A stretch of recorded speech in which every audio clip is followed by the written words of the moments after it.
accident হ'ব গতিকে scooty দিম ল'ৰাকো দিব লাগিব খালি বুলেট নিদিওঁ স্কুটি দিম আনন্দৰাম বৰুৱা বঁটা আমি ষ্টাৰ পোৱা ল'ৰাসকলক দিওঁ আৰু হাই ছেকেণ্ডেৰীটো ফাৰ্ষ্ট ডিভিজন পোৱা ছোৱালীসকলক আমি স্কুটি আদি দিওঁ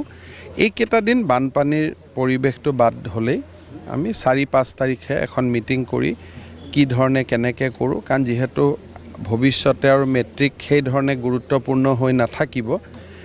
গতিকে এইবাৰ শেষবাৰৰ কাৰণে দিম বা নিদিম বা কি কৰিম গোটেই কথাখিনি আমি 5 বা 6 তাৰিখে সিদ্ধান্ত ল'ম কিন্তু যি নহওক ছাত্ৰ ছাত্ৰীখিনিক আমি ডেফিনেটলি পুৰস্কৃত কৰিম সেইটো আমি আলোচনা কৰিম মই এতিয়ালৈকে বহুত বেছি ৰিজাল্টটো থমাব পৰা নাই কাৰণ বানপানী কামতে ব্যস্ত হৈ আছে স্কুটি দিম বুলেটতো বহুত দাম পৰে আৰু বুলেট দিলে এক্সিডেণ্ট হ'ব গতিকে স্কুটি দিম ল'ৰাকো দিব লাগিব খালি বুলেট নিদিওঁ স্কুটি দিম কলা শাখাত বহুত ষ্টুডেণ্ট বাঢ়ি গৈছে সেইকাৰণে সমানুপাতিক হৈ থাকিলে ভাল